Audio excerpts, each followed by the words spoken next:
요한계시록 22장 1절에서부터 5절까지의 말씀 찾기가 아주 쉽습니다. 성경 제일 끝 페이지 찾으시면 됩니다. 요한계시록 22장 1절부터 5절까지 본문이 여러분 내용 자체가 굉장히 밝아요. 그리고 찬란합니다. 그래서 말씀을 읽으실 때 여러분들이 행복한 말씀을 대하는 마음을 가지고 우리 함께 또렷또렷하게 같이 우리 함께 봉독하도록 하겠습니다. 같이 읽겠습니다. 또 그가 수정같이 맑은 생명수의 강을 내게 보이니 하나님과 및 어린 양의 보좌로부터 나와서 길 가운데로 흐르더라. 강 좌우에 생명나무가 있어 12가지 열매를 맺되 달마다 그 열매를 맺고 그 나무 잎사귀들은 만국을 치료하기 위하여 있더라. 다시 저주가 없으며 하나님과 그 어린 양의 보좌가 그 가운데에 있으리니 그의 종들이 그를 섬기며 그의 얼굴을 볼 터이요 그의 이름도 그들의 이마에 있으리라. 다시 밤이 없겠고 등불과 햇빛이 쓸데없으니 이는 주 하나님이 그들에게 빛이심이라. 그들이 세세토록 왕 노릇 하리로다. 아멘. 아멘. 오늘 말씀의 제목입니다. 한번 따라 보실까요? 지금부터 경험합시다. 한 번 더 하시겠습니다. 지금부터 경험합시다. 여러분 오늘 주실 말씀의 은혜에 대한 기대함이 있으십니까? 그 기대한 마음을 가지고 나아가는 귀한 시간이 되기를 원합니다. 저는 오늘 이 시간에 하나님께서 우리에게 은혜를 부어주실 거라는 확신이 있어요. 확신이. 일부 예배를 마치고 나서 너무 행복했어요. 오늘 일부 예배 마치고 너무 감사하고 너무 행복하고 이것이 하나님께서 준비된 자들에게 주시는 은혜구나. 그래서 1부 예배 끝나고 났는데 2부 예배가 막 더 기다려지는 거예요. 그래서 오늘 여러분들 2부 예배 나오신 여러분들 한 분 한 분에게 하나님께서 저에게 주셨던 이 부족한 종에게 주셨던 은혜가 여러분들에게도 흘러가는 놀라운 시간이 될 수 있기를 주님의 이름으로 축복합니다. 사람이 살아가면서 소망을 갖는다라고 하는 것은 끊임없는 성장을 가능케 하는 힘이요 원동력이라고 생각을 합니다. 세계 1등 혁신 국가를 만든 이스라엘의 아버지, 1994년에 오슬로 협정으로 노벨 평화상을 탔던 시몬 페레스는 지금도 전 세계 지도자들에게 많은 영감을 불어넣어주는, 물론 세상을 떠났지만 아직도 모든 지도자들과 또 특별히 정치인들에게는 모델처럼 여겨지는 그런 인물입니다. 이 시몬 페레스는 폴란드의 시골 마을에 태어나서 그가 11살이 되던 해에 이스라엘 땅으로 아버지와 함께 가족들이 이민을 가게 됩니다. 25세에 해군 참모총장을 맡게 되고 국방부 국장, 차관, 국방부 장관, 기타 여러 부서의 장관들을 맡고 난 이후에 이스라엘의 부총리를 여러 번 역임을 하고 2007년부터 2014년까지는 이스라엘의 9대 대통령으로 그의 평생이 약 70여 년이 이스라엘을 위해 봉사한 일생이 되었어요. 그리고 2016년 그가 93세의 나이가 될 때에 그가 서거할 때까지 그는 참 많은 위대한 업적을 세우게 됩니다. 아까도 앞에서 말씀드린 것처럼 1993년도에 세웠던 오슬로 협정은 그를 노벨 평화상이라고 하는 업적을 안겨주기도 하였습니다. 이 시몬 페레스의 마지막 메시지로 알려진 책이 있습니다. 아마 여러분들 가운데도 읽어보신 분들이 계실 거고 읽어보진 않았지만 언젠가는 읽어보리라 그리고 마음속에 품고 계신 분들도 계시야 생각이 되어지는데, 작은 꿈을 위한 방은 없다라고 하는 책이에요. 제가 이 책을 읽으면서 그 책의 내용 가운데 이 시몬 페레스가 이스라엘의 70여 년 동안 나라를 섬기는 동안 있었던 많은 다양한 스토리들과 에피소드들, 어떻게 나라의 그 중요한 시기에 어떤 일을 어떻게 했는지에 대한 이야기들이 그 책 한 권에 나와 있는데, 제가 그 책을 다 읽고 난 다음에 이런 생각을 해봤어요. 시몬 페레스가 이렇게 70여 년 동안 한결같이 이스라엘을 위하여 봉사하는 삶을 살 수 있었던 이유가 무엇일까? 근데 저는 어떻게 그 답을 찾았냐면, 이 시몬 페레스가 어릴 때에 11살에 아버지와 함께 이스라엘로 이민을 떠나게 되는 그때에 마지막 역에서 할아버지와 작별을 합니다. 근데 이 할아버지가 이 어린 시몬 페레스에게 부탁을 하는 거예요. 얘야, 내가 너에게 한 가지 약속을 좀 하고 싶은데 너 나랑 약속 좀 해줄 수 있겠니? 그래서 이 11세의 시몬 페레스가 예 할아버지 말씀하세요 라고 이야기를 해요. 근데 할아버지가 뭐라고 이야기를 하냐면, 너가 어느 곳에 있든지 항상 유대인으로 있겠다고 약속해 주렴. 네가 어느 곳에 있든지 항상 유대인으로 살아가겠다라고 나한테 약속을 해줘라. 이렇게 마지막 할아버지랑 이야기를 하고 알겠다고 이제 이야기 대답을 하고 이제 할아버지랑 이별을 했는데, 그 이별을 하고 난 다음에 이 할아버지가 모여 살던 유대인 마을에 나치군이 들어와가지고 이 모든 유대인들을 한 공간에 집어넣고 바깥에서 못을 박아가지고 불태워가지고 전부 다 죽게 돼요. 그러니까 그 할아버지의 마지막 메시지가 이 시몬 페레스에게는 유언이 된 거예요. 이거를 가슴에 새깁니다. 할아버지가 유월절마다 들려주던 노래 가사를 머릿속에 떠오르고, 할아버지가 마지막 이야기했던 유대인으로 네가 끝까지 있겠다라고 약속해달라는 이야기를 이 시몬 페레스는 가슴에 품고 살아가요. 여러분 잘 생각해 보세요. 유대인에게 유대인으로 살아달라고 하는 이야기는 너무나 당연한 이야기예요. 근데 그 당연한 이야기가 이 시몬 페레스에게는 너무나도 특별한 이야기처럼 가슴속에 새기게 되고, 그 할아버지가 들려줬던 그 당연한 이야기가 이 정체성으로 이 말씀을 할아버지의 마음을 가슴에 품음으로 말미암아 그 시몬 페레스라고 하는 위대한 인물이 탄생되게 되었다라고 하는 거예요. 여러분, 저는 교회를 향한 소망이 있습니다. 그런데 제가 가지고 있는 이 교회를 향한 소망이라고 하는 것은 그냥 단순히 한 명, 목회자인 이강민이라고 하는 한 사람의 개별적이면서 특별한 소망이 아니라, 제가 가지고 있는 소망은 마치 시몬 페레스가 할아버지에게 이야기해줬던 그 당연한 이야기처럼, 시몬 페레스가 늘 가슴에 품고 살았던 그 이야기처럼 제가 가지고 있는 이 소망은 바로 그런 소망이에요. 여러분, 신약 성경에는 이 소망과 관련해서 300번 넘는 언급이 나옵니다. 여러분, 신약 성경에서 300번 넘게 이 소망에 대해서 언급이 된다는 것은 평균적으로 25개의 구절에 한 번씩 이 말씀이 언급된다고 생각하시면 돼요. 그러니까 얼마나 빈번하고 얼마나 자주 이야기하고 있는지 가늠하실 수 있을 거예요. 구약 성경에서는 약 1200번 넘게 이 소망에 대한 메시지가 언급되고 있습니다. 이 소망은 과연 무엇일까요? 이 소망은 바로 주님이 다시 오실 것이라고 하는 메시지입니다. 제가 교회를 향해 가지고 있는 소망은 무엇이냐면, 바로 우리 교회가 주님 오심을 기다리는 교회가 되는 것. 우리가 가지고 있어야 될 소망은 주님 오시는 날을 위하여 준비하는 교회가 되는 것. 저는 그게 제 안에 가지고 있는 교회를 향한 소망이에요. 여러분, 우리가 예수님의 제자들을 다시 한번 생각해 볼게요. 예수님의 제자들이 예수님의 부활을 경험하고 난 다음에 그들의 삶이 완전히 철저하게 주님의 약속을 붙잡는 인생으로 바뀌게 됩니다. 예수님이 주셨던 약속, 예루살렘 떠나지가 말라는 그 약속을 붙잡고 그들이 성령을 경험하죠. 그리고 난 다음에 그들은 초대교회에 교회가 세워져 갔는데 자기의 삶을 완전히 내던져요. 목숨을 버리는 거 두려워하지 않아요. 왜 그들이 그런 인물들로 바뀌었을까요? 이유는 부활을 목격한 그들에게 예수님의 재림이 너무 당연한 사실이 되어버린 거예요.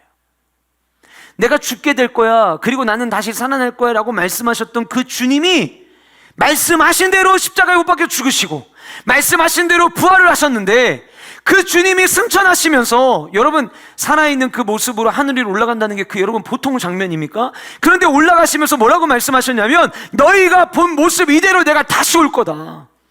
그러니까 예수님의 제자들은 늘 마음속에 주님 다시 오실 날에 대한 준비가 있었던 거예요.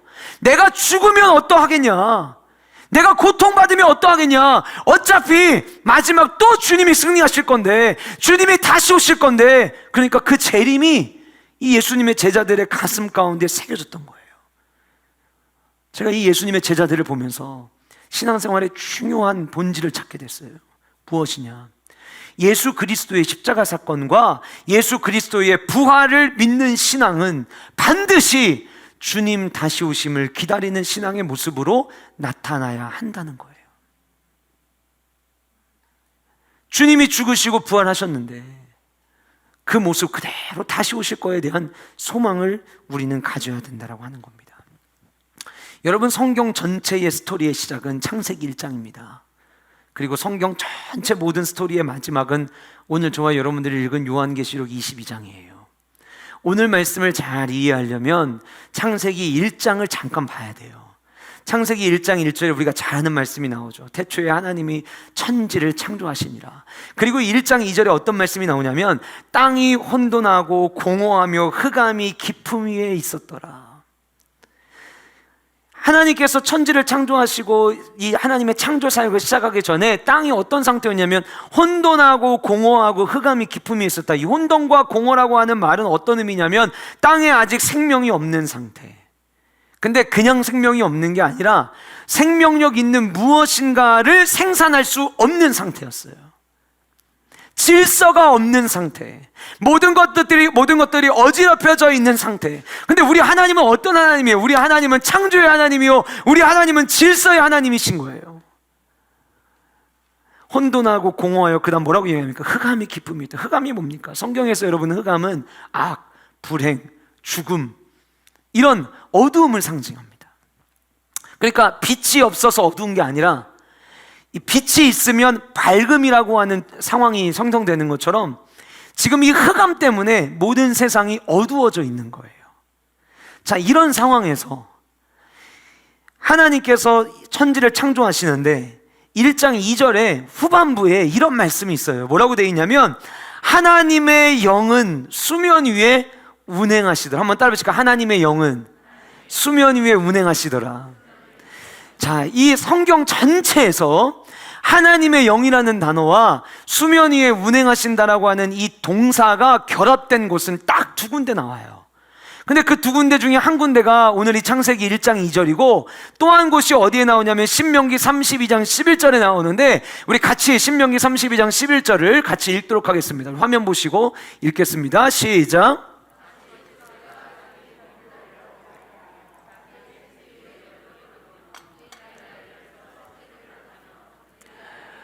자, 보세요 여러분. 32장 11절의 말씀에 보면 하나님의 운행하심을 어떻게 표현하고 있냐면 독수리가 자기 새끼를 보금자리 어지럽게 하면 자기 새끼 위에 너풀거린다는 이 단어가 오늘 본문 안에 등장하는 수면 위에 운행하시니라, 그 라하프라고 하는 히브리어 동사가 여기에 쓰여요. 자, 그러면 창세기 1장 2절에 하나님의 영의 운행하심은 모든 세상에 아무것도 없고 흑암과 혼돈과 공허함으로 가득한 곳에 하나님이 내가 지금부터 얼마나 능력이 많은지 내가 너희들에게 보여줄게. 그래서 나무도 만드시고 동물도 만드시고 마치 하나님의 실력을 뽐내기 위해서 천지를 창조하신 것이 아니라 하나님의 창조에는 하나님이 자기 백성들을 향해 돌보시는, 마치 독수리의 어미가 자기 새끼를 돌보고 품듯이 하나님의 창조에는 자비와 사랑이 담겨져 있었던 거예요. 자, 그러면 창세기 1장과 2절에서 생명이 없는 상태, 생명을 생산할 수 없는 그 무질서 속에서 하나님이 자꾸 이제 뭔가를 창조해 나가시면서 비어있는 공간에 뭔가를 자꾸 만들어 가시잖아요. 자, 그러면 하나님은 이거 만들어서 뭐 하시려고 만드셨느냐는 거예요. 하나님은 우리가 잘 아는 대로 스스로 계신 하나님이에요. 이거 만들지 않아도 하나님은 하나님으로 위대하신 하나님이시거든요. 근데 하나님이 모든 것을 채워가기 시작하십니다. 왜 채워가기 시작을 하셨냐? 여러분, 화가가 있잖아요. 화가가 그림을 그릴 때 하얀 캔버스 위에다가 그것이 연필이 됐든 풀을 긋든 그 긋기 시작하기 전에 내가 지금 이 캔버스 위에다가 무엇을 그려야 될까를 생각하고 그림 그리기 시작하나요? 두 번째예요. 그래서 여러분, 화가들이요, 한 번 획 잘못 그으면은 다시 그립니다. 왜냐하면 처음부터 꿈꾸는 그림이 있기 때문이에요. 가끔 예능에서 어떤 주제를 주고 한 명씩 조금씩 그려나가기 시작하면 이게 도대체 무슨 그림인지 몰라가지고 뒤죽박죽 되는 데도 있지만, 화가가 그림을 그릴 때에는 완성된 걸 생각하고 그림을 그려요. 창조주 우리 하나님은 무질서의 하나님이 아니라 질서의 하나님이세요.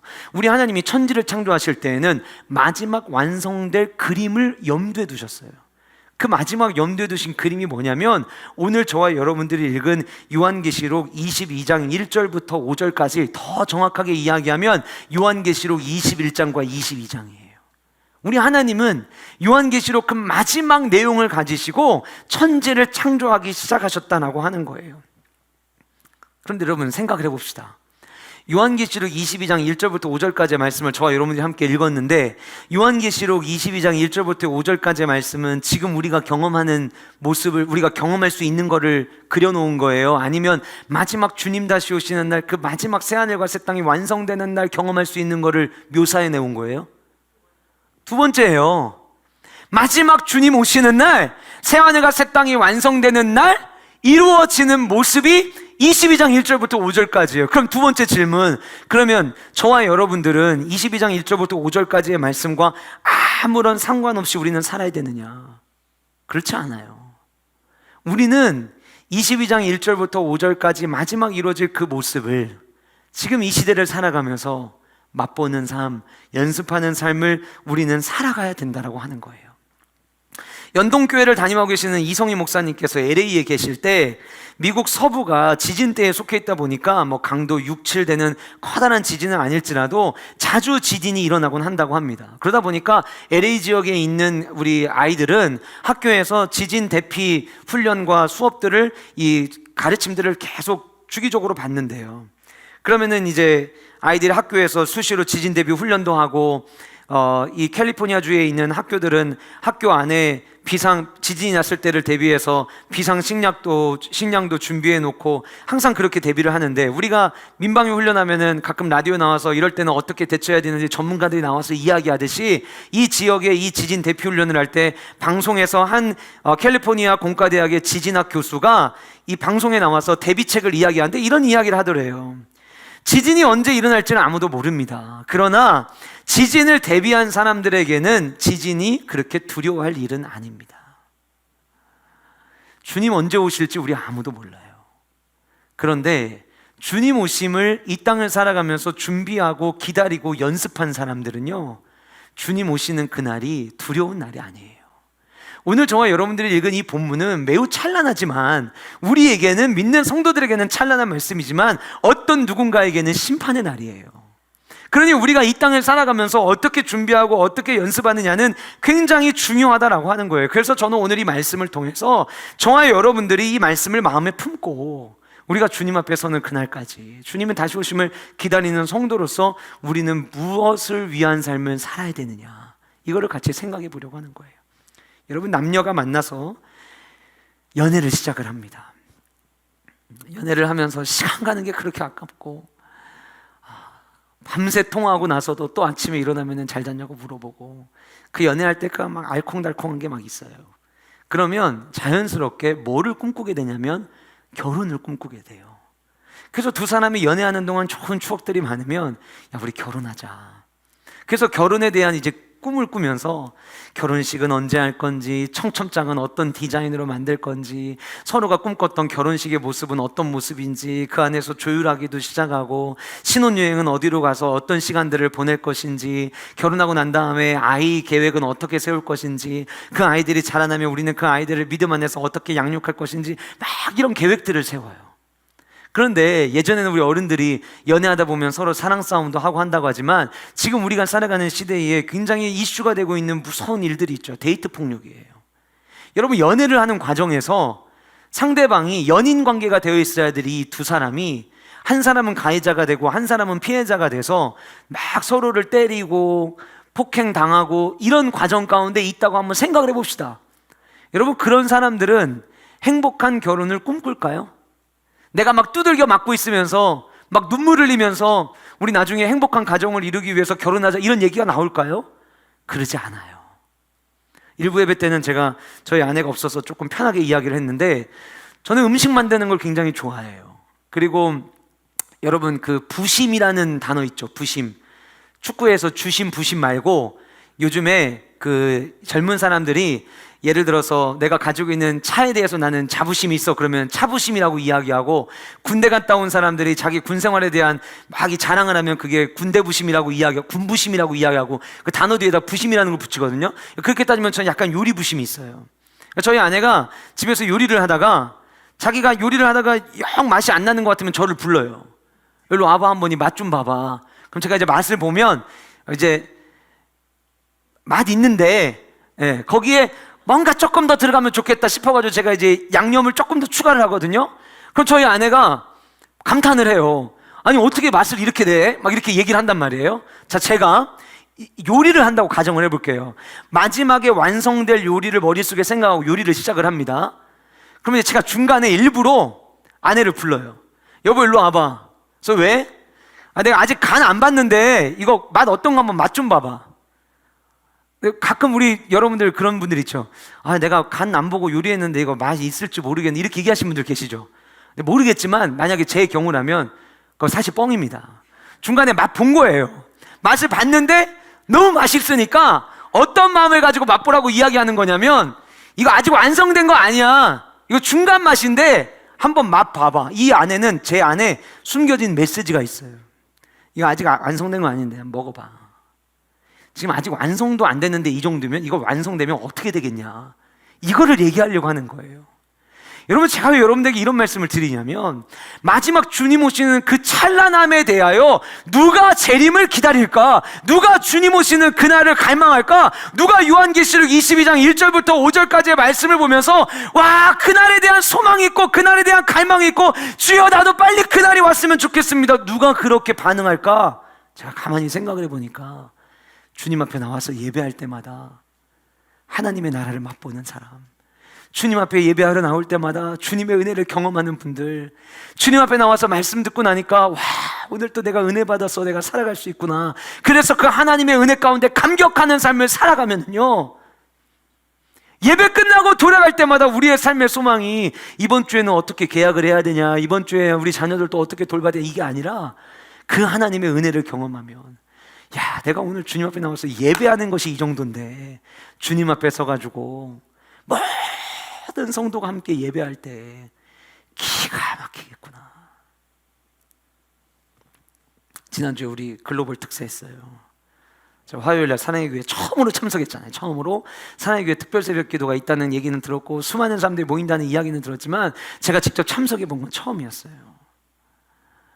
인원 제한 때문에 성전을 가득 메우지도 않았음에도 불구하고 본당을 들어가는데 그 영적인 기운이, 야, 은혜 주시겠구나. 새벽 2시 반부터 나와가지고 줄 서서 기다렸다가 본당 들어오신 분들이에요. 그러니 얼마나 은혜를 갈망했겠어요. 근데 제가 생각해 봤어요. 이분들은 왜 2시 반부터 잠도 안 자고 와서 이렇게 와서 있을까? 분명히 그분들에게는 지난날 그 자리에서 하나님이 주신 은혜를 맛봤기 때문일 거예요. 그러니까 은혜를 맛을 보니까 내가 잠을 못 자더라도 새벽 2시 반부터 가가지고 기다려 서 있는 거예요. 중간에 비 온 날도 있었어요. 우산을 들고 바깥에서 다 줄 서 있다가 본당에 들어가는 거예요. 예배에 들어갔어요. 그날 아침에 찬양이 웨이메이커 찬양을 했거든요.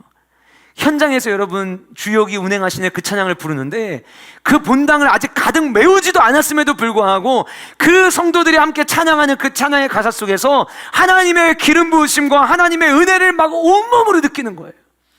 근데 제가 그 현장에서 뭘 느꼈냐면, 오늘 이번 주에 말씀을 원래 제가 주일 오후에 전하려고 했던 메시지였는데 이 말씀을 준비하는 가운데 제가 어떤 은혜를 경험했냐면, 이 가득 메우지 않은 성도들이 모여서 찬양할 때도 이 정도인데 주님 오시는 그날 온 천하 만국 모든 백성과 방언이 하나님 앞에 나와서 천군 천사가 나팔을 부르고 수많은 악기들이 다 동원해서 하나님의 보좌 앞에 계신 그 어린 양 앞에 우리 모두가 다 모여서 주님을 높이고 주님을 경배할 때, 야, 어떨까? 그러니까 누가 주님의 재림을 기다리는 삶을 살아갈 수 있고, 누가 주님 오심에 대한 소망을 가질 수 있으며, 누가 요한계시록 22장 1절부터 5절까지의 말씀을 품고 살아갈 수 있느냐? 교회에서 주일날 모일 때마다 그 은혜를 맛본 사람들. 수요 예배를 누가 나옵니까? 수요 예배 나와가지고 그 중간에 이 한 주간의 삶을 살아가는 게 너무 버겁고 힘든데 디딤돌의 은혜를 주시는 그 예배의 은혜를 경험하는 자들이 그날 또 나와서 주님 앞에 예배하고 기도하는 거예요. 지난주 금요일부터 우리 예배마다의 특징들이 있거든요. 근데 금요 예배가, 우리 교회 금요 예배가 조금 이 루틴이 있어요. 금요 예배의 루틴이. 같이 모여서 먼저 찬양하고 난 다음에 말씀을 나눠요. 금요일날 말씀도 예전에 비해서 많이 줄어들었어요. 왜냐하면 우리 성도님들이 기도하는 시간을 확보를 좀 해야겠다. 그래가지고 기도하는 시간을 확보하려고 설교 시간 좀 줄였어요. 그리고 모든 금요일 저녁에는 최소 30분 이상 기도를 할 수 있도록 해드려요. 근데 이제 여러분들 생각 중에서, 아유, 나는 기도를 10분도 하는 게 너무 힘든데 30분을 내가 어떻게 하냐. 나오시면은 기도 시간에 기도 제목이 3분에 한 번씩 화면에 바뀌어요. 그러니까 기도하시다가 기도의 제목이 소진이 되면 잠깐 눈 뜨시고 기도 제목 보시고 또 기도하시면 돼요. 그렇게 30분을 기도하고 지난주 금요일부터 새로 생긴 기도 시간이 있어요. 그게 뭐냐면 30분 기도가 다 끝나고 난 다음에 주일 낮 예배를 섬기는 예배자들이 강단 위에 다 올라와요. 오늘 우리 홍소찬원이 기도해 주셨는데 홍장로님 강단에 올라오시고, 찬양팀 예배팀 다 올라오고, 영상팀 올라오고, 지난주에 영상 중간에 막 빵꾸 나고 그랬거든요. 근데 이게 예배가 성령에 물을 흐르듯이 막 흘러가야 되는데 이런 일이 일어나면 안 되겠다. 그래서 예배를 우리가 먼저 준비하고, 다른 걸 준비하는 게 아니라 하나님께서 이 본당의 강대상을, 이 자리를 은혜의 폭포수처럼 사용하시도록 우리 기도하자. 이럴 땐 아멘 하셔도 되는 거예요. 이 강단의 이 자리를 은혜의 폭포수처럼. 여러분, 은혜의 폭포는 어떤 특징이 있냐면, 폭포가 세면 셀수록, 물줄기가 세면 셀수록 물줄기가 튀어나가요. 계속. 그러니까 폭포 앞에 가면 비 맞는 것처럼. 그럼 우리 성도님들이 이 강단에 은혜의 폭포가 내리면 우리 모든 성도님들이 은혜 안에 잠기지 않을까. 그래서 지난주 금요일부터 우리가 함께 모여서 기도하기 시작했어요. 근데 제가 아까 말씀드렸잖아요. 1부 예배 끝나고 난 다음에 하나님 앞에 너무 감사한 거예요. 와, 주님, 지난주 금요일 기도가 이게 굉장히 중요한 기도였군요. 여러분, 아직 예배 끝나지도 않았는데 여러분 막 은혜가 느껴지시나요? 느껴지세요? 이따 끝나고 나가실 때 여러분 감탄하고 들어가실 거예요. 주님의 은혜 때문에. 이 하나님의 은혜를 우리가 갈망하는, 제가 왜 금요일 저녁부터 이 기도를 시작을 하고, 우리 교회 주일 예배가 우리 모든 성도님들이 하여튼간 이 자리에 나왔다가 돌아가는 성도님들은 돌아갈 때 나 오늘 은혜 받았습니다, 나 오늘 회복을 경험했습니다를 고백하며 돌아가는 예배가 돼야겠구나. 왜 그 생각을 하게 됐냐면, 주일 예배의 은혜를 받으면 그 다음 주 주일이 기대가 돼요. 마치 제가 1부 예배 끝나고 나서 2부 예배가 기다려지는 것처럼 은혜를 누리고 나면 그 다음 은혜를 사모하게 돼요. 그 은혜를 누리고 나서 수요 예배를 꿈꾸게 되고, 수요 예배 꿈꾸고 난 다음에 또 금요 예배를 꿈꾸고, 이것이 날마다 우리의 삶 가운데 반복이 되어지면 마침내 우리가 무엇을 바라보냐면 요한계시록 22장 1절부터 5절까지 그 하나님이 꿈꾸셨던 마지막 장면을 우리가 함께 꿈꾸게 되는 거예요. 그게 뭐예요? 주님 다시 오심을 기다리는 거예요. 주님 다시 오심을 준비하는 성도로 살아가는 거예요. 그래서 저는 오늘 여러분들에게 뭘 말씀드리려고 하냐면, 22장 1절부터 5절까지가 마지막 주님 오시는 그 새하늘과 새 땅에서 완성되는 나라이지만, 오늘 이 시대를 살아가는 저와 여러분들이 대전 세종학교에 예배하기 위해 모여드는 모든 성도님들이 그 마지막에만 그 모습을 경험하는 것이 아니라 우리 예배 속에서는 조금이라도 맛을 좀 보자는 거예요. 이 맛을 많이 보면 여러분들이 나도 모르는 사이에 주님 오심에 대한 소망이 생기실 거예요. 주님 오심을 기다리는 삶을 살게 되실 거예요. 그럼 우리는 무엇을 맛봐야 되느냐? 첫 번째로 회복을 맛봐야 돼요. 무엇을 맛봐야 된다고요? 회복을 맛봐야 돼요. 예배 나올 때는 내가 지금 무슨 정신으로 나왔는지도 모르겠고, 예배 나올 때는 힘들고 지치고 쓰러지고 좌절하고 낭망하는 마음을 가지고 내가 예배의 한 자리에 나왔다 할지라도, 예배 끝나고 돌아가실 때는 여러분들의 모든 영혼이 소생되어지고 여러분들 모든 영혼이 회복되어져서 여러분들 안에 기쁨과 찬란한 발걸음을 가지고 여러분들이 돌아가는 은혜가 있으셔야 된다는 거예요. 여러분, 오늘 말씀의 1절 보세요. 또 그가 수정같이 맑은 생명수의 강을 내게 보이니. 뭐가 보인대요? 맑은 생명수의 강이 보인대요. 그냥 강이 아니라 어떤 강이냐? 생명수의 강. 생명수의 강.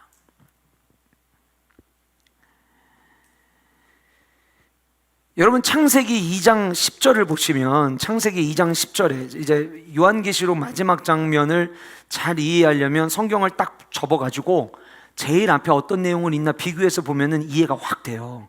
맨 처음에 성경에 보면 창세기 2장 10절에 제가 읽어볼게요. 잘 들어보세요. 강이 에덴에서 흘러나와 동산을 적시고. 강이 에덴에서부터 흘러나왔는데 이 강이 어떤 강이었냐면 오늘 본문에 등장하는 생명수의 강인 거예요. 에덴에서부터 흘러나오는 강은 살리는 능력을 가지고 있는 거예요. 그래서 에덴에서부터 흘러나와 동산을 적시고 거기서부터 갈라져 내 근원이 되었으니, 첫째의 이름은 비손이라 금이 있는 하윌라 온 땅을 둘렀으며 그 땅의 금은 순금이요 그곳에 베들리엄과 호마노도 있으며, 둘째 강의 이름은 기온이라 구스 온 땅을 둘렀고, 셋째 강의 이름은 히데길이라 아수르 동쪽으로 흘렀으며, 넷째 강은 유브라데로. 자, 무슨 얘기를 하냐면 지금 이 강의 내용을 네 가지의 강의 이름을 이야기하는데, 특별히 첫 번째 강을 이름을 언급할 때 이름이 비손이다, 금이 있는 하윌라 온 땅을 둘렀으며 그 땅의 금은 순금이다 이야기하고 있어요. 무슨 얘기냐면 보세요, 물이 흘렀는데 이 물이 흐르고 나니까 그 주변에 금이 있더라는 거예요. 자, 이 얘기가 생명수의 은혜를 경험하면 우리의 삶 가운데 금을 누리는 축복이 있습니다, 그걸 얘기하는 게 아니라, 성경에서 금은 보화는, 우리 지난주 금요일 저녁에도 이 부분과 유사한 말씀을 나눴지만, 성경의 금은 보화는 그 시대에 없어서는 안 될 가장 중요한 가치를 이야기하는 거예요. 내가 삶을 살아가는 동안 없어서는 안 될 중요한 가치, 그게 어디서 시작되느냐? 생명수의 강에서 시작되는 거예요. 이 주일 강단은, 우리 모든 교회의 예배의 시간에 이 강단에서는 어떤 은혜가 있어야 되냐면, 내가 세상을 살아가는 동안 가치 없는 것에 우리의 관점을 두고 살아갈 때가 너무 많은데, 지난주 금요일 저녁에 우리가 욥기 28장 말씀 나눠서 그 말씀 나눴잖아요. 욥기 28장에서 이렇게 이야기해요. 세상이 말하는 지혜가 있다. 세상이 말하는 지혜는 세 가지예요. 얼마나 많은 지식을 가지고 있느냐, 얼마나 분별력 있게 살아가느냐, 얼마나 통찰력 있게 살아가느냐, 이게 세상이 말하는 지혜예요. 그런데 성경이 말하는 지혜는 달라요. 성경이 말하는 지혜는 뭐냐? 하나님을 얼마나 경외하느냐, 악에서부터 얼마나 멀어질 수 있는 능력을 가지고 있느냐, 그것이 지혜다라고 성경이 이야기를 해요. 무슨 얘기입니까? 하나님이 우리에게 주시는 은혜는 가치 없는 것과 가치 있는 것을 구별해야 되는데, 주님의 은혜를 누리면 진짜 가치 있는 것이 무엇인지를 내 삶에서 자연스럽게 발견하는 은혜가 우리에게 주어진다라고 성경이 이야기하고 있는 거예요. 근데 여러분, 오늘 말씀을 뒤를 더 볼게요. 그 생명수의 강이 하나님과 및 어린 양의 보좌로부터 나온대요. 우리를 살리는, 회복케 하는 그 영의 능력은 어디서부터 시작하냐면 하나님과 어린 양의 보좌에서부터 나온다는 거예요. 여기서 하나님, 그러면 끝까지 자기 백성들과 함께 하시는 언약의 하나님을 이야기한다면, 어린 양은 그 예수 그리스도의 어린 양의 피로 우리를 구원하신 주님의 은혜를 상징해요. 자, 그러니까 하나님과 어린 양의 피로부터, 하나님과 어린 양으로부터 우리를 구원하신다는 것은 자기 백성을 구원하시겠다고 약속하시는 그 하나님의 약속에 의하여 이 땅에 오셔서 우리를 위하여 죽으시고 우리를 구원하신 그 하나님과 예수 그리스도의 은혜 안에 생명의 물이 흐르고 있다는 거예요.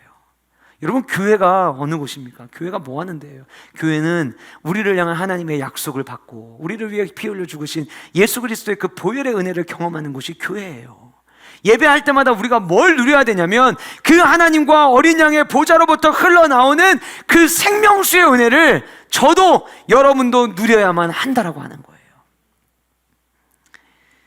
생명수, 회복해 하고 맑게 하는. 근데 오늘 본문에 보면 여러분, 수정같이 맑은이라고 하는 말이 나오는데, 이게 어떤 의미를 갖고 있냐면 우리 집에서 정수기 쓰듯이 정화시키는 능력을 갖고 있는 거예요. 왜 우리에게 생명수의 은혜가 필요하냐면, 저와 여러분들은 아무리 우리가 의롭게 살려고 하고 말씀대로 살려고 해도 세상 속에서 쓰러지고 넘어지고 나도 모르는 사이에 죄인된 모습을 참 너무 많이 갖고 살아가요. 근데 이 자리에 나와서 예배를 드리면 그 생명수의 은혜가 저와 여러분들의 영혼을 정화시키는 거예요. 여러분, 회복은요 언제 일어나냐면 내 안에 있는 죄악의 짐의 무게를 벗어낼 때, 우리가 내가 끌고 가면 너무 힘들고 지치잖아요. 근데 주님 앞에 나와서 내 안에 그 정화되어지고 주님이 주시는 그 은혜로 내 죄의 짐의 무게를 덜어낼 때에 비로소 그 안에서 우리는 회복을 경험할 수 있다라고 하는 거예요. 저는 우리 교회 주일 예배가, 우리 교회 모든 예배가 이 생명수가 흐름으로 말미암아 우리가 하나님 앞에서 온전한 자유함을 누리는 이 은총을 경험하는 예배가 될 수 있기를 주님의 이름으로 축복합니다. 여러분, 우리가 잘 아는 사마리아 여인 이야기 있잖아요. 사마리아 여인 만나는 그 주제의 대화의 키가 뭡니까? 물이었어요. 예수님께서 사마리아 여인에게 이야기합니다. 나한테 물 좀 줘라. 그랬더니 그 사마리아 여인이 뭐라고 이야기합니까? 막 짜증 섞인 이야기로 주님 앞에 반응을 보였어요. 당신이 누군데 어떻게 나한테 사마리아 여인에게 물을 달라고 할 수 있습니까? 그때 예수님이 이렇게 말씀하십니다. 너가 만약에 하나님의 선물과 내게 물을 달라고 하는 내가 누구인지 알았더라면 아마 거꾸로 네가 나한테 물을 달라고 했을 것이다. 그 말씀을 하시고 난 다음에 예수님께서 요한복음 4장 14절에 너무 중요한 말씀을 하십니다. 내가 주는 물을 마시는 자는 영원히 목마르지 아니하리니 내가 주는 물은 그 속에서 영생하도록 솟아나는 샘물이 되리라. 아멘. 영생하도록 솟아나는 샘물이 되리라.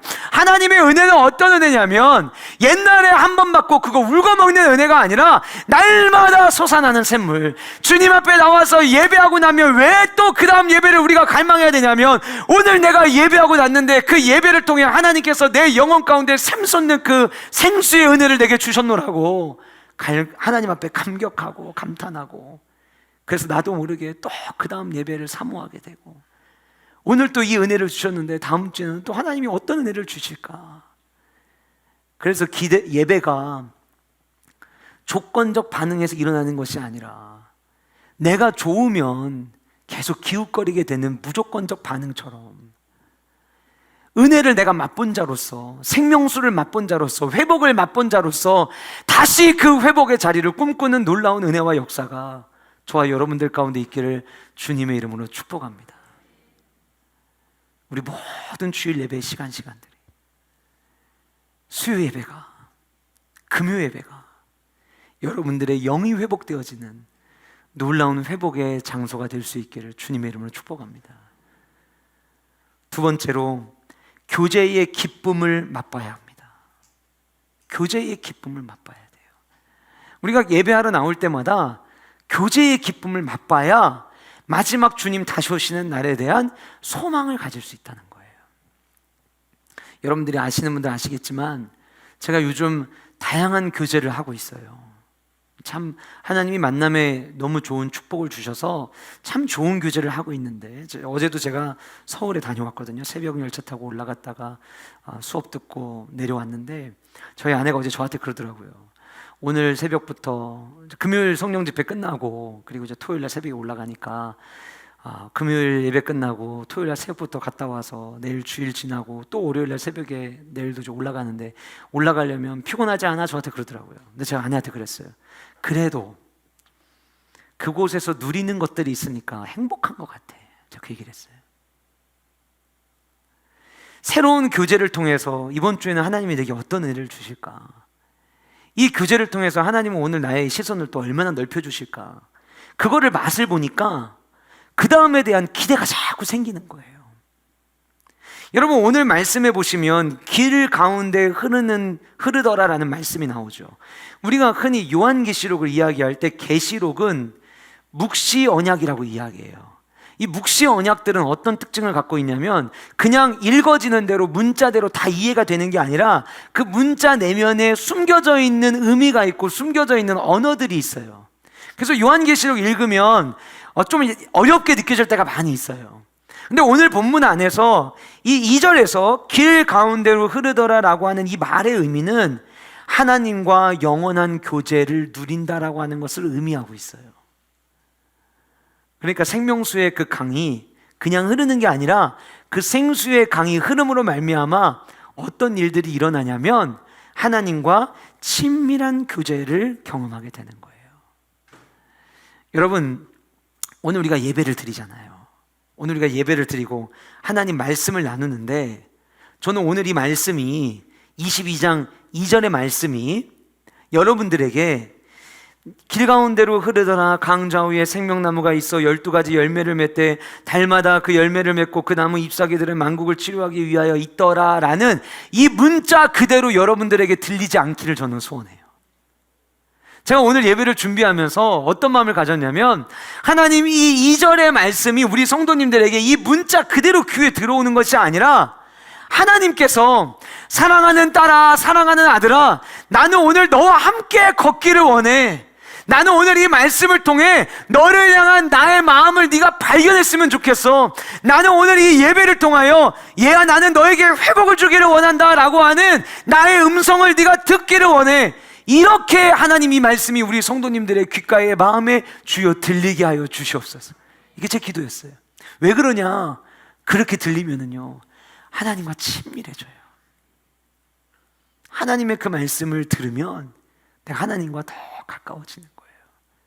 진짜 좋은 예배는 어떤 예배냐면, 내가 오늘 예배를 듣고 드리고 나니까 오늘 예배 드리기 전보다 내가 하나님과 더 가까워진 것 같아. 나 같은 죄인이 어떻게 주님 앞에 가까이 나아갈 수 있을까? 그동안 너무 내가 자책했는데 오늘 말씀을 들으니까 주님께 더 가까이 나아갈 수 있겠구나라는 확신이 내 안에 생겼어. 그 예배, 우리가 그런 예배를 계속 경험을 하다 보면 내가 날마다 주님께로 가까이 나아가서 주님의 은혜를 경험하게 되면 그 은혜 속에서 하나님이 주시는 그 은혜의 사모함 때문에 그 친밀함의 관계가 우리가 들어가게 되는 거예요. 여러분, 수요일 저녁에 나오신 분들은 대답하지 마시고, 우리 교회에 830이라는 숫자가 830 그 뒤에 뭐가 따라오죠? 원래 830 대답하면은 수요예배 안 나온 거 뽀록 날까봐 대답 못 하시는 분들 계신 것 같은데 그러지 마시고, 830 그 다음에 원래 뭐예요? 대답을 못 하시면은 뭐 둘 중에 하나일 거예요. 아예 강단 기도를 안 하신 분들, 아예 우리 교회가 830 강단 기도가 있다는 걸 모르시면 모르시겠지만, 우리 교회 830 그러면 그동안에는 830 뒤에 강단 기도가 붙었어요. 근데 우리 수요예배가 지금 새 시대를 열었잖아요. 수요예배 830이 어떻게 되죠? 이제 830이라는 숫자가 우리 교회에서는 수요예배 끝나는 시간. 요즘 우리 수요예배 8시 30분이면 딱 끝나거든요. 기적이 일어나고 있어요. 근데 지난주 수요일 날 우리 830 수요예배 시간에 말씀 전하면서 어떤 말씀을 드렸냐면, 하나님과의 친밀함에 대한 이야기를 했어요. 기도는 축복입니다. 기도는 축복입니다. 원래 더 했어야 되는데 8시 반까지 끝나느라 중간에 본의 아니게 1탄으로 끝내버리고 이제 이번 주 수요일 날 2탄이 될 텐데, 그 첫 번째 말씀을 전하면서 예수님께서 가르쳐주신 기도의 첫 출발이 뭐였느냐? 하나님께서 하나님을 향하여 하늘에 계신 우리 아버지라고 부를 수 있는 특권을 주셨다는 거. 여러분, 우리 아버지라고 부를 수 있는 거는요, 다른 게 아니라 어떤 은혜를 우리에게 주신 거냐면, 하나님을 향하여 마음껏 친밀한 관계를 유지할 수 있는 길을 우리 예수님께서 열어주신 거예요. 여러분, 우리 예수님이 하나님과 너무 가까우셨어요. 너무 친밀하셨어요. 근데 그 예수님이, 너희들도 이렇게 기도해봐. 너희들도 이렇게 기도해서 내가 하늘 아버지와 친밀한 것처럼 나는 너희들의 삶이 하나님과 친밀한 삶을 난 누렸으면 좋겠어. 그래서 너희는 이렇게 기도하라고 주님께서 그 기도를 가르쳐 주신 거예요. 여러분, 저와 여러분들의 삶이 늘 주님의 은혜를 갈망하며 주님과 친밀함을 누리며 살아갈 수 있는 그 은혜가 저와 여러분들 가운데 있기를 소원합니다. 그래서 생명수의 물살이 확 지나가면 그럴 때마다 주님께 더 가까이 나아가고 싶고, 주님 또 보고 싶고, 더 보고 싶고, 주님 만져보고 싶고, 주님의 은혜 안에 잠기고 싶은 열정들이 저와 여러분들 안에 샘솟는 은혜가 있기를 주님의 이름으로 축복합니다. 원래 에덴 동산은 하나님께서 모든 것을 지으시고 그 안에서 아담과 하와와 함께 교제하기를 원하셨던 곳이었어요. 그런데 죄로 인해서 하나님과 교제가 단절되고 숨는 결과가 왔어요. 그런데 우리 하나님은 그대로 창조의 계획을 끝내신 것이 아니라 약속하신 예수 그리스도를 저와 여러분들의 구원자로 보내시면서 다시금 그 하나님과 교제할 수 있는 길을 열어주신 거예요. 새하늘과 새 땅, 요한계시록 22장 2절에 나타나는 그 마지막 모습은 주님과 함께 저와 여러분 모두가 주님과 함께 교제하는 모습이에요. 이전에는 내가 주님이 저기 계시면 내가 주님 앞에 어떻게 나가지? 막 부끄럽고 낯뜨겁기도 하고, 그래서 남들은 막 주님 앞에 나아가는데 난 저 뒤에 숨어있고 그랬던 사람들이라 할지라도, 예배를 통하여 하나님과 더 친밀해지고 주님과 가까워지기 시작함으로 말미암아 마지막 모든 열방과 만국이 예배하는 그 요한계시록 22장에서는 모두가 다 주님이 계신 보좌를 향하여 전력 질주할 수 있는 은혜가 있기를 주님의 이름으로 축복합니다. 그래서 우리의 예배는 주님의 친밀함을 맛보는 예배가 되어야 하는 거예요.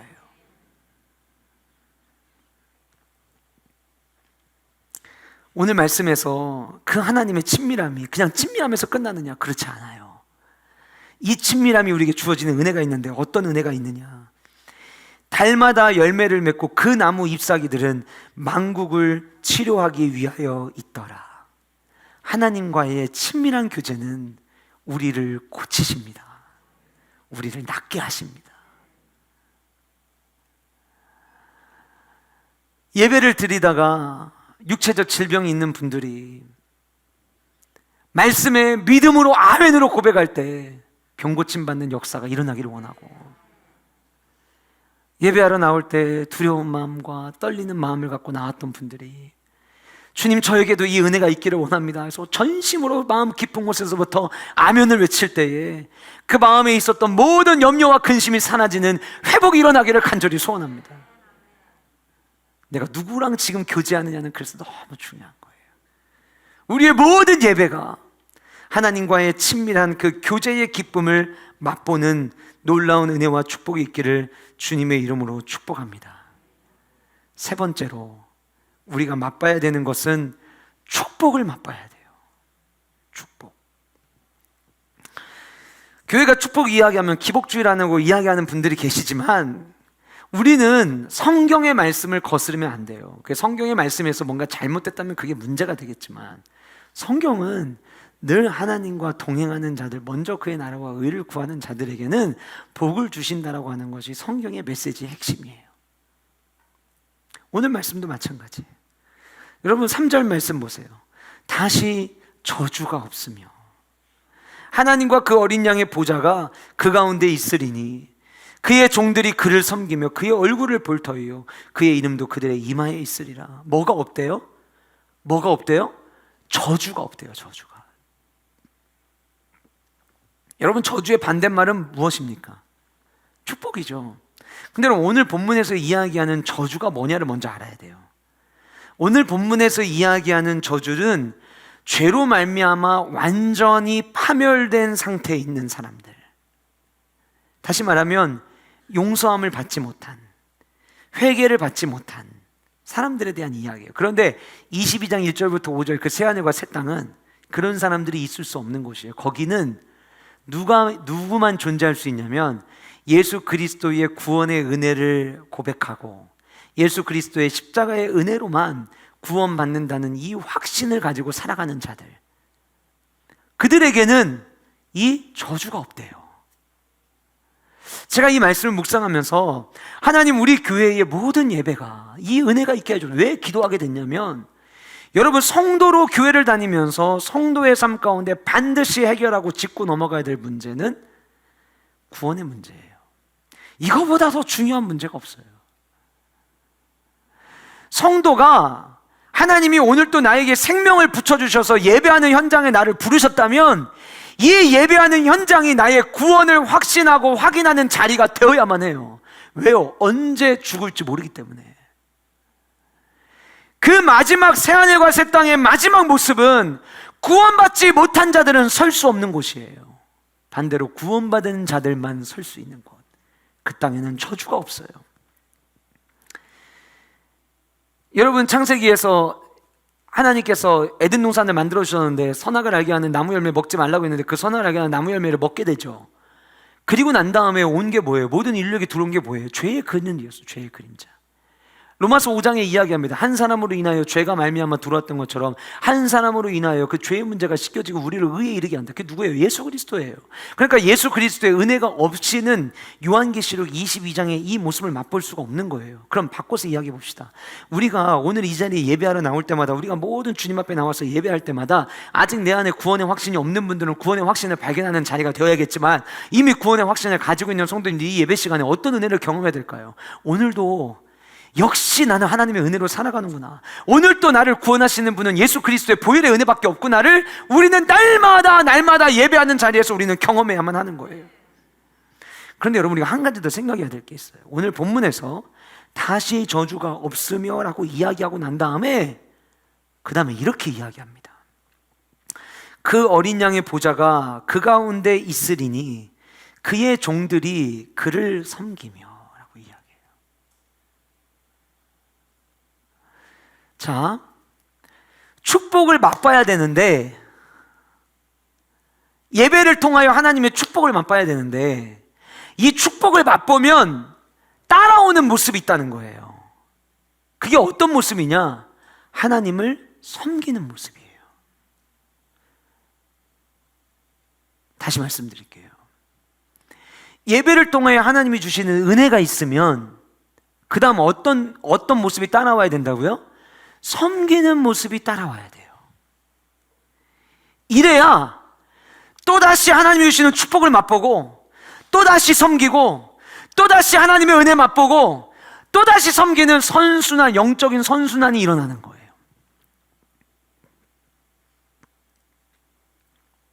제가 어제 이제 사랑의 교회 마지막 특별 새벽기도 마지막 예배 이제 참석을 어제 하고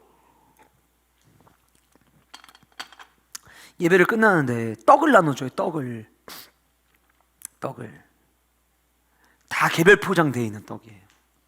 그래서 떡을 목사님 떡 받아가세요. 그래서 떡을 받아가지고 이제 예배 마치고 수업 마치고 이제 오 목사님이랑 교제하는 8층으로 이제 이동을 했는데 거기 올라갔는데 이제 떡을 저희가 다 갖고 있으니까 오 목사님이 떡에 대한 스토리를 사연을 이야기를 해주시는 거예요.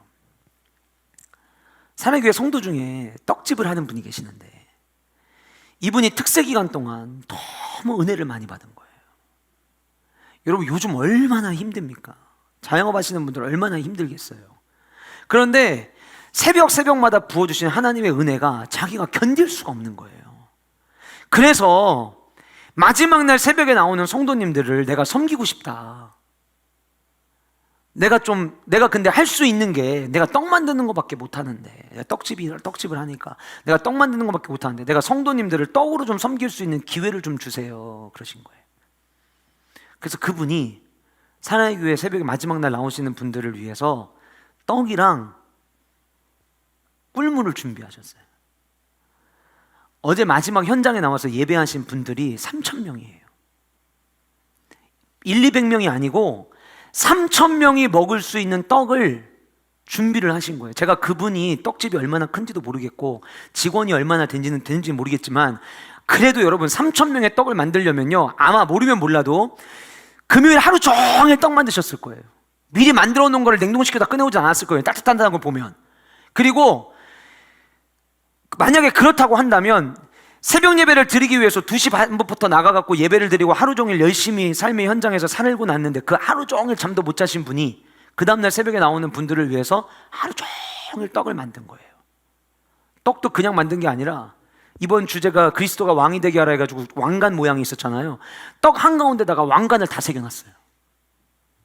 그러니까 보세요 여러분, 야 쉽게 해 이게 아니라 어떻게 하면 그리스도가 왕이 되게 하라고 하는 이 집회 참석한 성도들에게 함께 축복을 나눌 수 있을까 생각하면서 그냥 만들어도 힘든 떡을 그 안에다가 왕관까지 새기면서 떡을 만들어 버린 거예요. 오늘 예배 끝나고 나면 오늘 저녁 즈음에 우리 세종학교에 모든 성도님들 계신 단톡방에다가 동영상 하나를 올려드릴 거예요. 어제 사랑의 교회 마지막 말씀을 전한 스피커의 이 메시지예요. 디슈어라고 하는 회사의 의장을 맡고 있는 현승원 의장에 대한 간증인데 이분은 올해 나이가 37살입니다. 자녀가 3명 있어요. 자녀가 3명 있다는 걸 미리 이야기하는 건 37 청년이라는 걸 알고 야, 이 사람을 배우자로 삼으면 좋겠구나라는 생각을 혹시라도 가질까 말씀드리는 거예요. 자녀가 3명 있어요. 그런데 이분이 제가 이분 이야기를 들으면서 하나님이 이 가정을 복을 주시지 않으면 안 되는 가정으로 만들어 가셨어요. 이 아버지와 어머니가 사업을 하시고 어려울 때부터 가정의 선교사님들을 후원하기 시작을 했는데 교회가 아니라 한 가정이 약 20여 년 전에 15명의 성도님을 후원을 해요. 한 명씩 후원자를 늘려가는데 한 번은 아버지가 후원자를 늘려가야겠다고 이야기를 하니까 이제 어머니가 너무 힘든데 이럴 때 후원자를 계속 올리다가 나중에 후원하다가 그분들 우리가 어려워져가지고 후원 못하게 되는 일이 일어나면 어떡하냐 이야기를 해요. 근데 이제 그때 이 현승원 의장이 무슨 믿음으로 그랬는지 아니라고 나는 그래도 우리가 힘들어도 중간에 선교사님들 후원하는 거를 늘려가는 걸 멈추면 안 된다고 생각한다고. 그리고 나서 이분이 대학을 들어갔는데 하나님께서 어떤 은혜를 주셨냐면 과외를 할 수 있는 사람들을 수도 없이 붙여주신 거예요.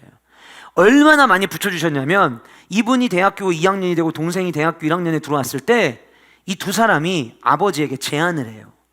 아버지 우리 교회, 아니 아버지 우리 가정에 통장 하나 만듭시다. 어떤 통장이냐?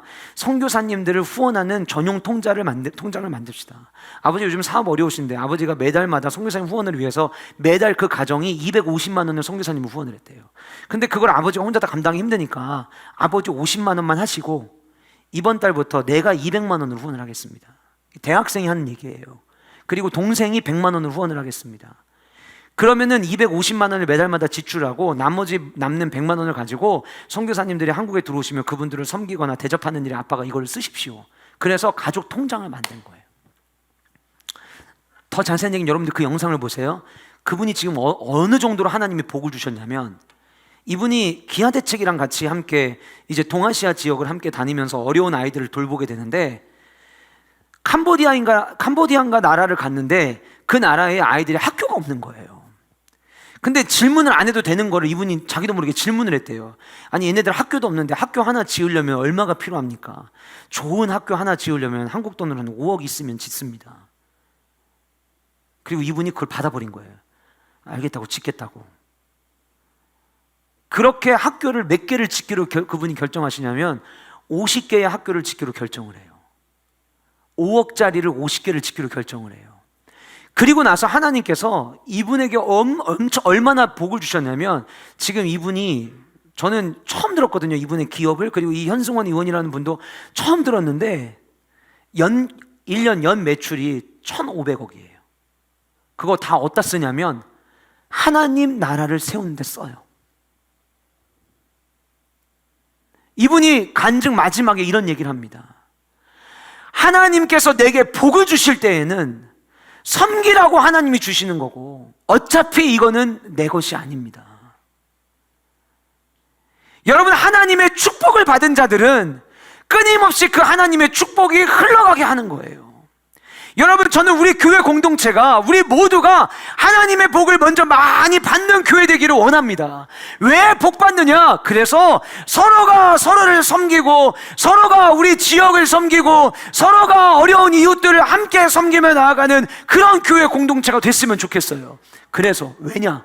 마지막 날 요한계시록 22장 1절부터 5절까지의 말씀들이 완성이 됐는데, 우리 교회 성도님들이 이 땅을 살면서 하나님이 주시는 복을 가지고 섬기는 삶을 너무 익숙하게 살아서 그 마지막 때에 저와 여러분들이 너도 할 것 없이 섬기는 게 익숙한 모습으로 그 하나님 나라의 위대한 잔치에 참여하는 참여자들이 될 수 있기를 저는 소원해요. 이렇지 않았으면 좋겠어요. 마지막 주님의 날이 딱 됐는데 남들은 섬기는 게 너무 익숙해서 자기가 알아서 해야 될 일을 딱딱 찾아서 하는데 섬겨보지를 않아가지고 뭘 해야 될지 몰라갖고 두리번거리는 자들이 되지 않았으면 좋겠어요. 여러분, 지난 3월 동안 우리가 새학기 프로젝트를 했어요. 온라인 화목스쿨을 하면서 성령의 9가지 열매를 함께 나누면서 성령의 9가지 열매 가운데 결국 마지막 핵심은 하나님의 사랑을 흘러가게 하는 것이다. 이거를 딱 나누고 제가 마지막 강의 시간에 성도님들에게 제안을 하나 했어요. 여러분, 우리가 9번의 시간에 걸쳐서 온라인 화목스쿨을 했는데 우리 등록비도 없었고 여러분들에게 교재를 나눠줬는데 교재 만드는 비용을 받지도 않았는데 우리 자원에서 내게 은혜 주신 것만큼 그것이 1,000원이든 10,000원이든 우리 같이 한번 헌금합시다. 그래서 근데 그 헌금을 할 때 그냥 하지 말고 우리 성탄절 되면은 우리 아침들 우리가 섬기는데 이 아침들에 있는 가정들을 이제 이야기를 들어보니까 이 엄마들이 아침들에 계속 있는 게 아니라 시간이 지나면은 밖에 나가서 이제 독립을 해야 돼요. 근데 독립을 하자마자 애를 먹고 살리기 위해서 일터의 현장으로 나가는 거예요. 그러다 보니까 반찬 만들 시간도 없고 그리고 그거 만드는 것조차도 돈이 부담이 된다는 거예요. 그래서 그때 그 아침들 원장님이 저에게 제가 한번 여쭤봤거든요. 우리가 성탄절에 이렇게 도움을 드리는데 성탄절 도움 말고도 혹시 도움이 필요하다면 어떤 도움이 필요할까요? 라고 여쭤봤더니 김장을 해주시던가 반찬 만들어주시면 너무 우리 엄마들한테 좋을 것 같아요. 그래서 온라인 화목스쿨 수업 들으신 분들에게 우리 헌금해서 그 헌금으로 아침들에 있는 엄마들 우리 반찬 만들어줍시다. 너무 감사한 거는 온라인 화목스쿨 들으신 분들이 십시일반 헌금을 하셨어요. 그리고 지금 100만 원 넘는 금액이 모여져 있어요.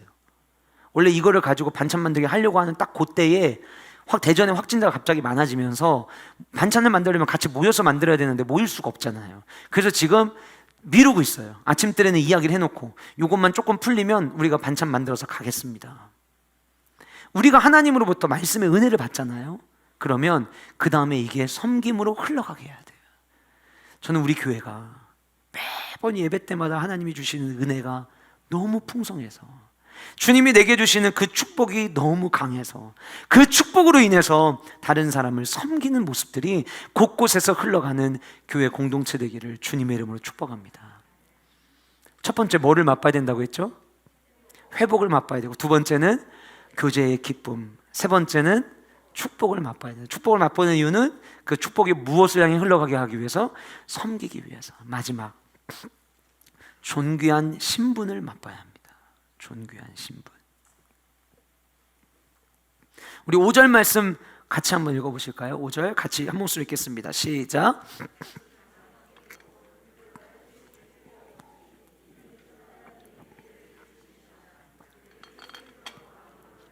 여러분, 교회 예배를 위해서 기도할 때 이제 앞으로 여러분들의 요한계시록 22장 1절부터 5절까지를 가슴에 품고 교회를 위해 기도해 주세요. 근데 마지막 기도가 뭐냐면,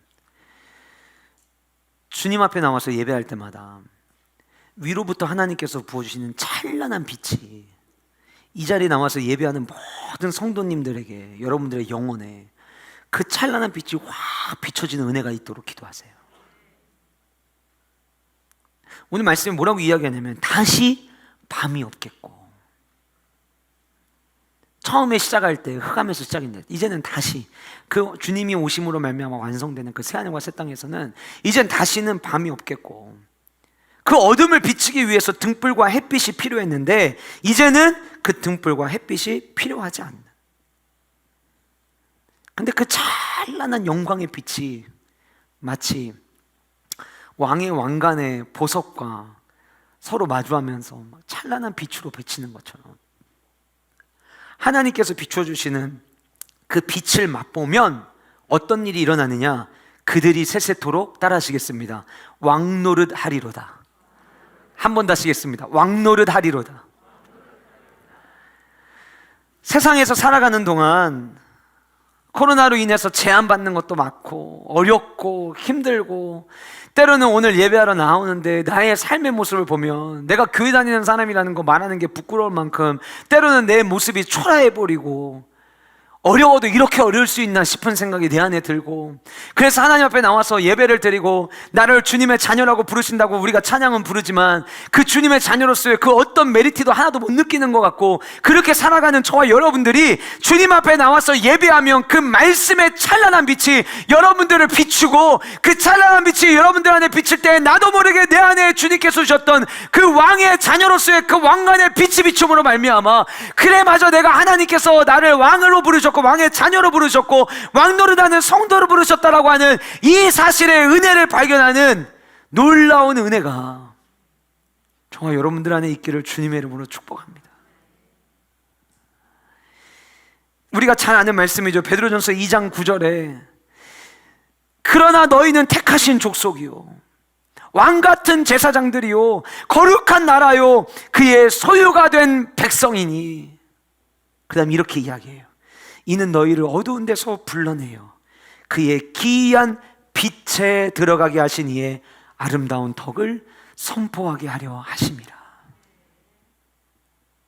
예배하러 들어올 때마다 예배하는 자리가 그 아름다운 기이한 빛에 들어가게 하시는 하나님의 은혜를 맛볼 수 있다면, 그래서 하나님께서 저와 여러분들을 택하신 족속이라는 것을, 우리가 왕같은 제사장의 삶을 살아야 되는 것을, 거룩한 나라 하나님의 소유된 백성으로 내가 살아간다는 것을 발견한다면, 여러분 우리가 들어올 때는 비록 초라한 모습처럼, 어깨 움츠린 모습처럼, 내가 오늘 예배하러 나와서 은혜를 받기 위해 나왔지만 또 내일부터 어떻게 살아가야 될지 막막했던 우리의 삶이, 예배를 드리고 성전 문을 나가는 순간 내가 왕의 자녀가 되었다는 이 자부심을 가지고 우리가 살아가는 은혜가 우리에게 주어진다면, 세상 사는 거 힘들고 어렵고 공고한다 할지라도 그 하나님의 은혜 때문에 행복하게 살아갈 수 있지 않겠느냐는 거예요.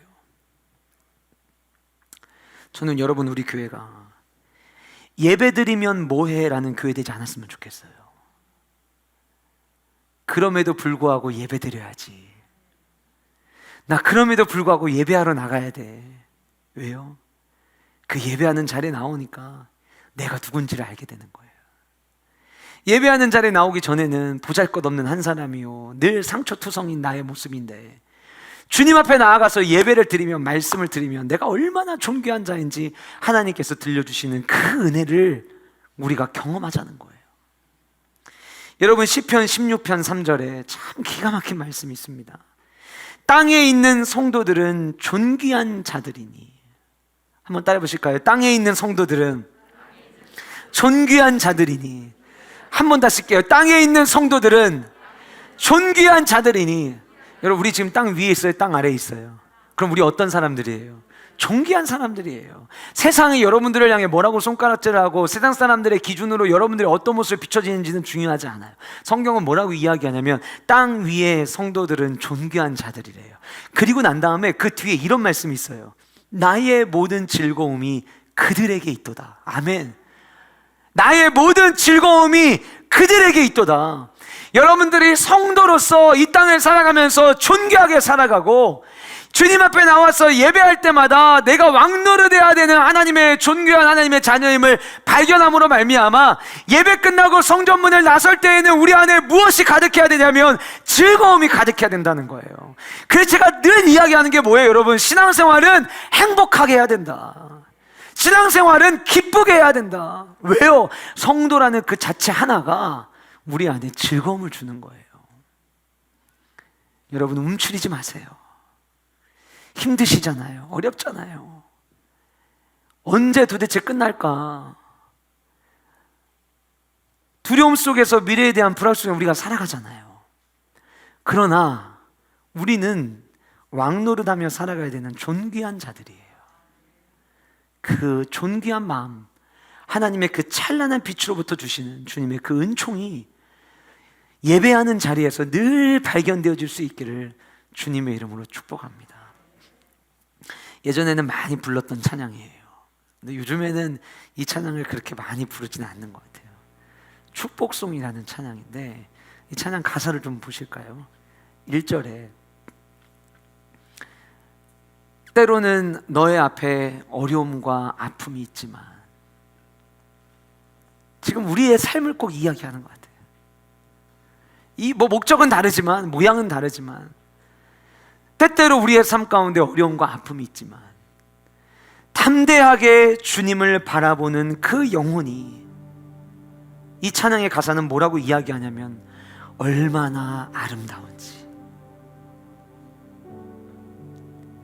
내 삶에 어떤 일들이 있느냐, 그보다 더 중요한 거는 그 일들 속에서 내가 주님을 지금 어떻게 바라보고 있느냐.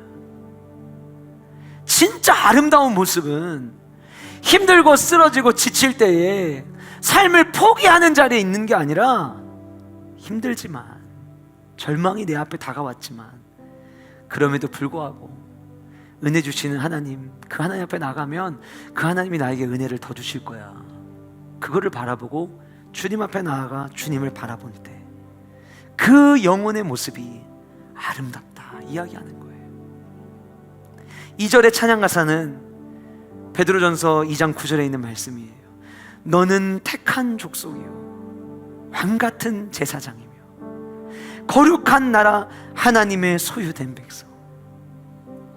너의 영혼 우리 볼 때 얼마나 사랑스러운지, 너의 영혼 통해 큰 영광 받으실 하나님을 찬양.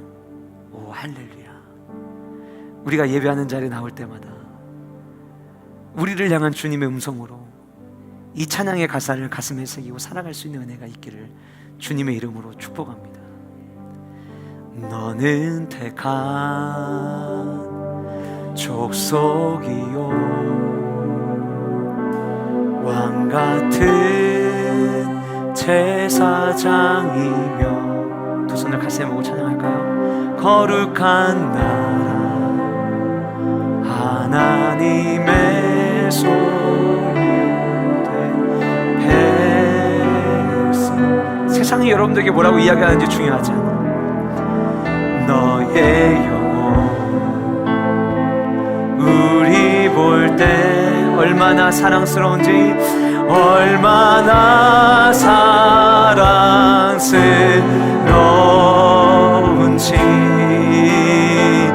너의 너의 영혼 통해 나의 영혼을 통하여 주님 큰 영광 받아주시옵소서. 그 영광 받으시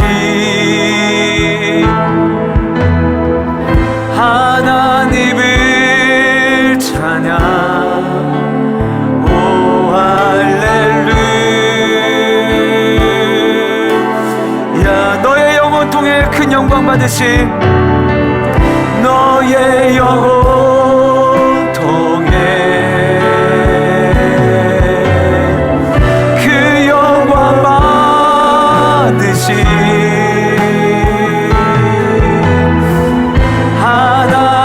하나님을 찬양. 오